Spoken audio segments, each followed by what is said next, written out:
কেউ আবার আমাকে বলছে মাওলানা চালাবে না তো কি করবে, এই বাইক কি আর নিজের বাপের টাকায়, এই বাইক কি আর নিজের বাপের টাকায় কিনেছে?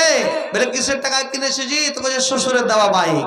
হ্যাঁ, বাইকে শ্বশুর দিয়েছে, অর্থাৎ শ্বশুরে বাইক দিয়েছে আর বাপে কাছে 100 টাকা করে নিয়ে নিচ্ছে তেল খরচা। হ্যাঁ, আর এই বাইক নিয়ে একদম এমন ভাবে এক্সিলেটর ঘোরাছে যে ভাই সুবহানাল্লাহ।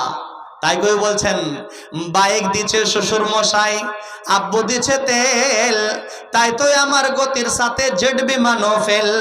দুর্ঘটনা ঘটলে ঘটুক আমার কিসের ভয়, গেলে যাবে বাপ শ্বশুরের আমার কিন্তু নয়। লেরে আমার মোটর বাইক জোরসে মারুক টান, কে কি বলুক শুনবো না আজ ধরছি চেপে কান। আহারে কি মনোরম কি গায়ের বাঁকা রাস্তা, 600 কিলো ঘুরে এসে করবো রে আজ নাস্তা। এমন গতি তুলবো রে আজ আমার গতি দেখে, থমকে যাবে পথের পথিক পন্থ চলা রেখে। গতির চোটে কাঁপছে মানুষ উড়ছে পথের ধুলো, গতির চোটে কাঁপছে মানুষ উড়ছে পথের ধুলো। চমকে যাবে পথের ধারে বান্দা ছাগলগুলো। গতি আরো বাড়িয়ে দিলাম পথটা পেয়ে সরু, গতি আরো বাড়িয়ে দিলাম পথটা পেয়ে সরু।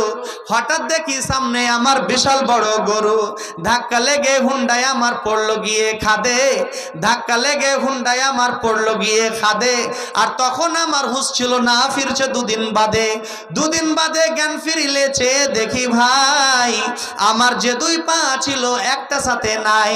সকল কিছু শোনার পরে চমকে গেল গা, আর সকল কিছু শোনার পরে চমকে গেল গা। বাইক নাকি ঠিকই আছে, গেছে আমার পা। আমার শখের বাইকে এখন অন্য মানুষ চড়ে, আমার মোটর বাইকে এখন অন্য মানুষ চড়ে। আর পা হারিয়ে কান্দি আমি বন্দি হয়ে ঘরে।